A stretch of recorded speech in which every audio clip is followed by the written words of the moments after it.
Usually મેકઅપમાં થતી 3 mistake વિશે આજે આપણે વાત કરીશું. તો પહેલી મિસ્ટેક છે ડાયરેક્ટ ડ્રાય સ્કિન ઉપર ફાઉન્ડેશન એપ્લાય કરી દે છે. ક્યારેય નથી કરવાનું. આ મિસ્ટેક કરશો તો તમારો મેકઅપ સ્ટે નહીં કરે, મેકઅપ ગ્રે દેખાશે, મેકઅપ કેકી દેખાશે, ઘણા બધા પ્રોબ્લેમ્સ આવવાની શક્યતા છે. તો મેકઅપ કરતા ટાઈમે તમારે ઓલવેઝ ફાઉન્ડેશન એપ્લાય કરો ત્યારે પ્રોપર સ્કિન તમારી હાઇડ્રેટ હોવી જરૂરી છે.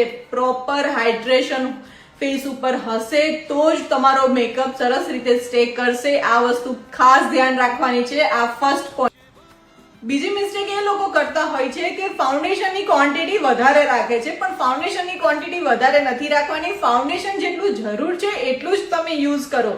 વધારે ક્વોન્ટિટીની નીડ ના હોય તો નહીં લેવાનું, નહીં લગાવવાનું. ફાઉન્ડેશન એક વખત એપ્લાય કરી દો, બ્લેન્ડ કરી દો, પછી બીજી વાર ફાઉન્ડેશન એપ્લાય કરવાનું નથી. વધારે પડતું ફાઉન્ડેશન યુઝ કરશો તો તમારો મેકઅપ કેકી દેખાશે, લેયરિંગ વધારે લાગશે, ગ્રે થવાના ચાન્સીસ રહેશે. ઘણા બધા ઇશ્યુ આવતા હોય છે.